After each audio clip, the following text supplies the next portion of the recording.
General Motors' Super Bowl ad for its electric cars going after the country of Norway has stirred such a commotion on social media that 3 days later it involved the Prime Minister, Ford and Audi with some impressive trolling, and now myself and InsideEVs contributor Tom Moloughney, who will be here to de-escalate the situation. The friend of the channel, Sandy Monroe, has met with Elon Musk to ask him some uncomfortable questions. I'll tell you what he asked.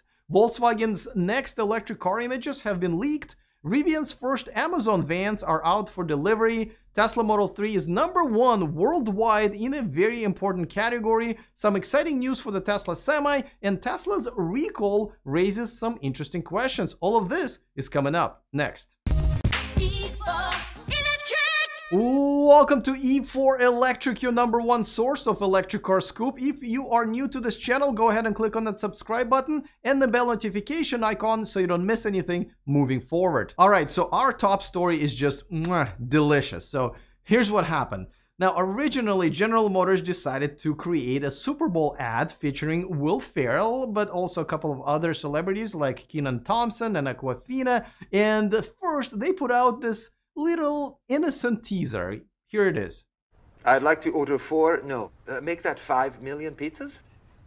Yes, with anchovies and deliver it to the entire country of Norway. Olaf has a coupon.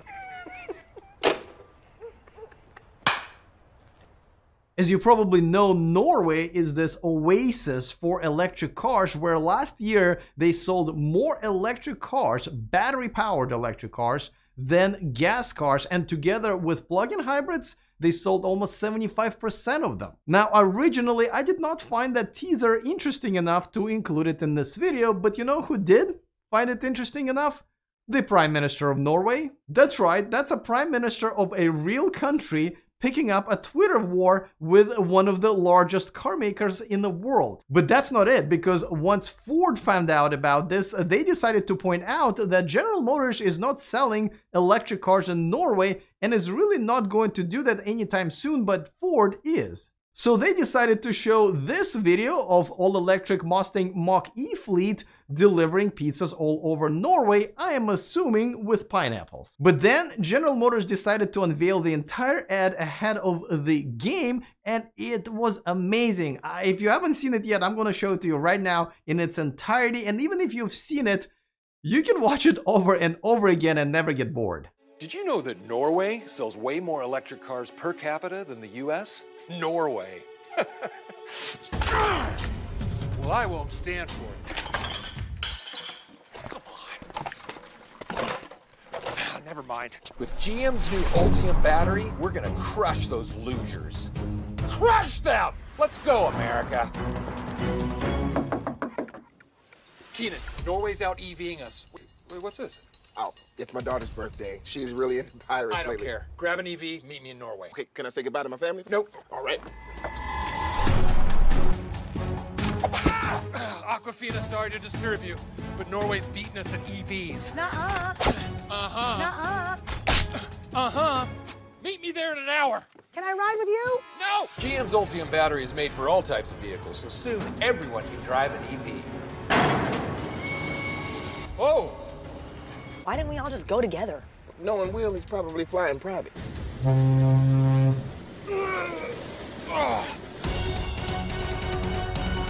Hey, Norway, listen up, you fish-loving! Oh, this place is adorable. Damn it. Where are you guys? We're in Finland. Where are you? I'm in Norway. Norway? You're in Sweden. Damn it!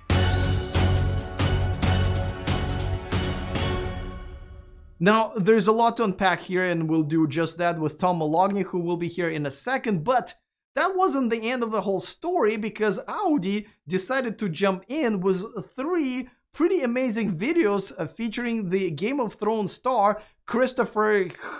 Alright, I don't know how to pronounce his last name, because I don't watch the Game of Thrones, so I'll give you a second to judge me harshly. Okay, now, these 3 videos are pretty weird.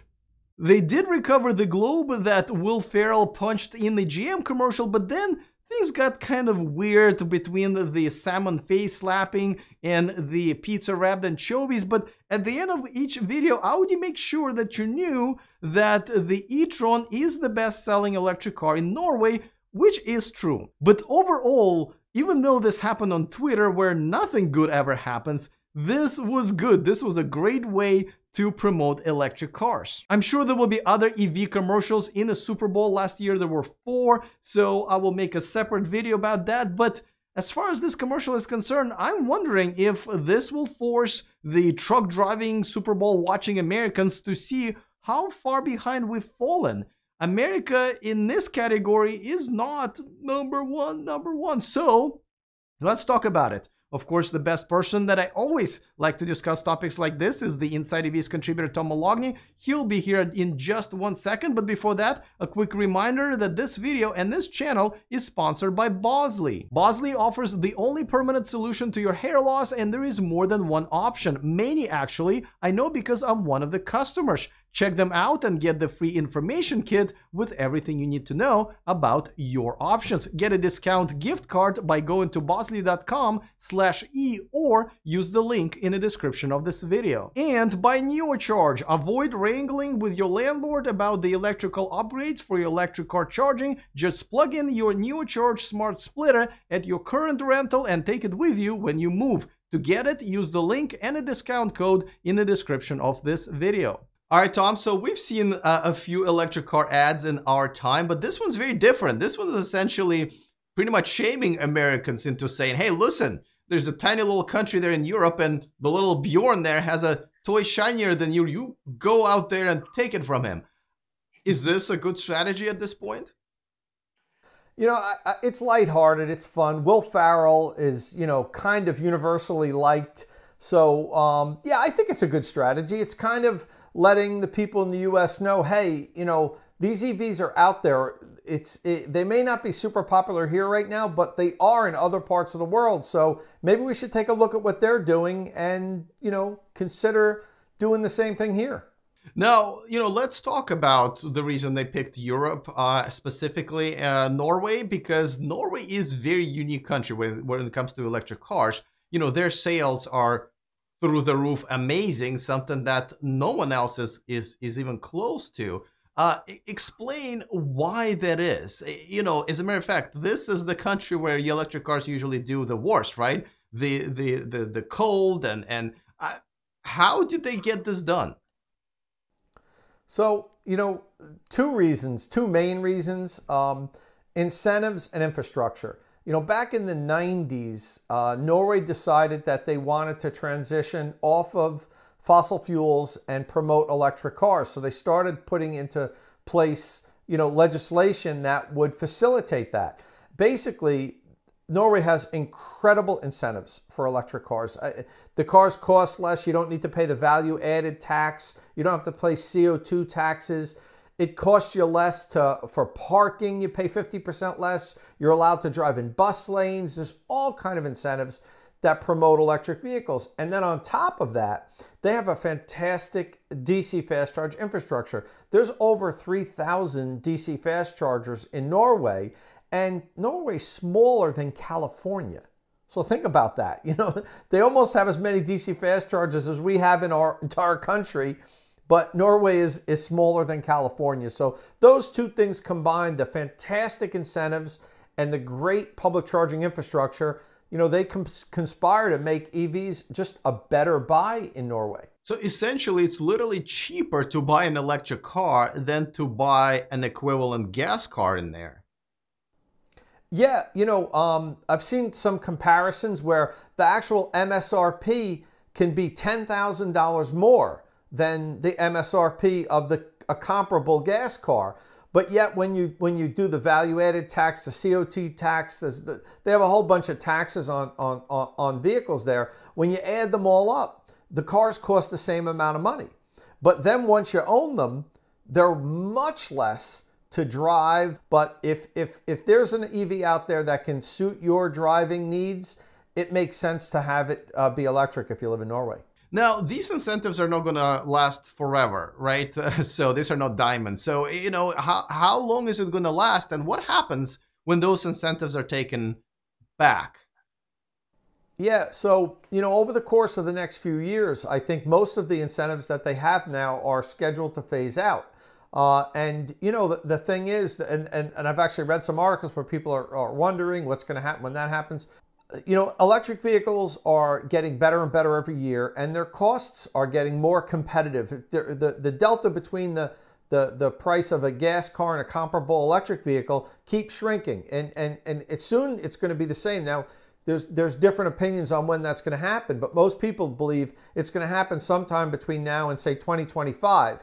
As these incentives expire and the price of the electric cars come down, they won't need the incentives is basically what I'm saying. Now, I don't know if they're going to expire before you hit cost parity, but I have a feeling Norway will make sure that there are incentives around long enough until people just on face value would prefer to buy the electric car. So, I mean, we agree that this commercial is great for, generally speaking, electric car movement, but it is a GM's commercial.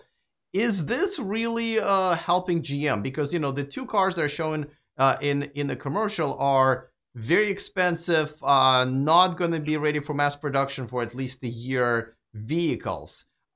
Is this ad helping GM to sell their electric vehicles? Maybe not today, but, marketing isn't all about, a return on your investment today.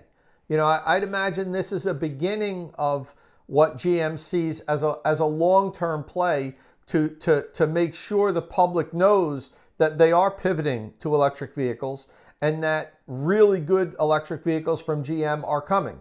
So, is it going to make them sell more Bolts this year? I don't know. Probably not. But is it preparing the public for this wave of electrification that's going to cascade across the brand? I think that's what we're seeing here, Alex.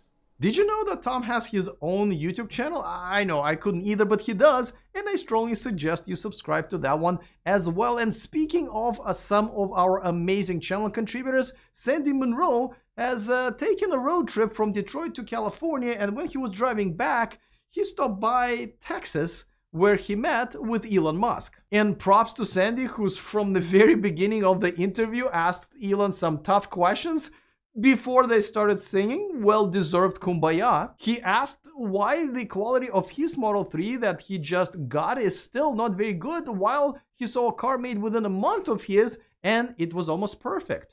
I just don't understand it. Mine was built this month. His was a month later. Mine had problems. His is perfect. Now, the answer that Elon gave him was, I wasn't even sure if he knew the camera was running, because I wouldn't admit it on camera if I was him. He essentially said that, listen, if you want a good quality car, you shouldn't be buying it from us during the production ramp. And then he also gave this example with cameras rolling and everything about the paint. The paint wasn't necessarily drying enough. So it's like, well, if you go faster, it's like you just discover these things. Like, so if we knew them in advance, we'd fix them in advance. But what do you mean you don't know how long it takes? Even I know how long it takes for a paint to dry. I mean, I just painted my whole black room next door and I have no idea what you're talking about. None. My entire house is in a black hair dye right now. Prop comedy is not my specialty. But anyway, by the way, I wonder if Elon Musk's hair transplant was done at Bosley. We will get back to more Tesla news in just a second, but let's talk about Volkswagen, because before they were able to deliver their first ID4 vehicles, the pictures of the next Volkswagen electric car, ID6, were already leaked. It looks like ID6 will be based on the ID Rooms concept. I doubt it will have all the bells and whistles and the cool self-driving technology where you can just fall asleep while the car is driving you, but this is yet another electric vehicle from Volkswagen. I think for a large SUV, it looks actually pretty good. It's kind of like if ID3 and ID4 had a baby and it grew up to be a football player. Now, pictures were leaked through the filing with the Chinese government, and I gotta say, it's kind of nice to enjoy something that was leaked by a Chinese government that you don't have to quarantine yourself for 14 days. The ID6 will have the third row, thus it will be a 7-seater, though. What's going on with all these boring colors? How about some red? There you go. CGM, I can do some computer-generated graphics too. Big news, it looks like Rivian vehicles are finally being delivered, but not you. Not you if you ordered one of their electric trucks to Amazon, one of their biggest investors. That's right, in addition to investing almost $1 billion, Amazon has also ordered 100,000 delivery vans, and that on its own is worth anywhere between $3 to $4 billion additional dollars. And now Amazon has announced that the first Rivian vans are being used in Southern California. One of them was caught on video by our friends at driveteslacanada.ca, making what I'm assuming a wild mating calls to other Amazon vans. The range for these vans is about 150 miles, which should be enough for local deliveries. Here's Rivian CEO RJ Scaringe explaining to me last year how were they able to develop this van so fast. So we launched our truck and our SUV first. So the truck SUV end of this year, and then the Amazon vehicle is September of 2021. So it actually sequences in really nicely.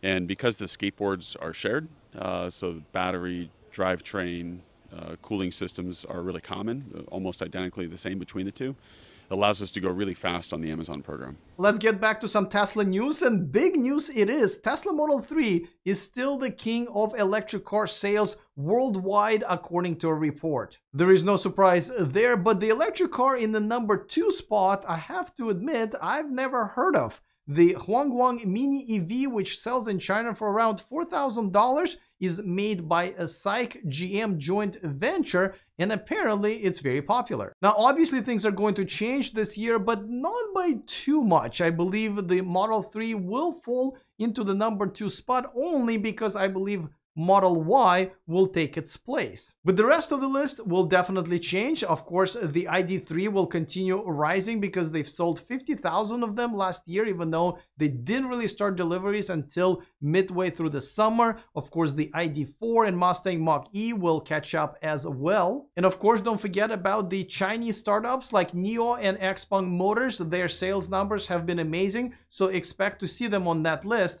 as well. Tesla has agreed to voluntarily recall 134,000 Model S and Model X vehicles due to the failing display issue. Alright, so they were pressured by the NHTSA, so they have agreed to replace those units and then reimbursed people who have already paid them to replace them over the last few years because this problem is a few years old. Now, NHTSA claims that when that part of MCU fails, some of the safety features also fail. But really, who needs the backup camera or the defrost controls to work or the turn signals to work? I mean, just ask the BMW drivers. You don't need them. Now, the funny part is that the letter that was sent to Tesla to confirm the recall, it was noted that Tesla does not agree that any of those cause any safety concerns, and then it was also noted that NHTSA doesn't care if Tesla thinks that. Now, the attorney for Tesla has argued something very interesting. He said that the part of the MCU that failed was kind of like tires or brakes. It's a part that after some wear and tear needs to be replaced, and if you don't, the car is not safe to drive, just like the car with bolt tires or no brakes. And I gotta say, I have to agree with Tesla here, because if it is a wear and tear part, when it's done, you kind of have to replace it. Otherwise, the car is not safe to drive, which makes this not a safety issue, but a customer service issue. And I'll tell you why. You see, Tesla never told any of us, and I'm a former Model S owner, that that part is a wear and tear part. Now, sucks for us, but it's not a safety issue if they are saying that it was not designed to last forever, like the tires and brakes. So I gotta say, I gotta go with Tesla, but looks like they're gonna do it as part of the voluntarily recall. So the problem solved, and hopefully the lesson is learned. Let's move on to another story, and it looks like Tesla will have a new model of an electric vehicle on the market this year, and it will be the semi-truck. A report based on a private conversation with an existing Tesla supplier suggested that the semi-truck will start production in July. During the Q4 earnings call, Elon mentioned that the semi-truck is ready for production, but the battery supply is limited. It looks like they will be producing about 2,500 of them this year, 10,000 of them next year, and 25,000 per year after that. I think I'm still the only journalist that got to sit inside of the semi-truck because everyone else was trying to ride the pretty roadster. If you want to be happy for the rest of your life, get into the semi rather than the pretty red roadster over there. The relationship advice from E4Electric. If you're wondering what to watch next and you love Tesla but you feel like your blood pressure is too low, why not watch the video that I have recently released called The Inconvenient Truth About Tesla? The video for which I should have turned the comment section off, but I didn't because apparently my blood pressure was also too low. All right, that's all I got for you guys today. I'm looking forward to all of your comments for this video. I'm giving it another shot. Other than that, see you next time, and remember to stay charged.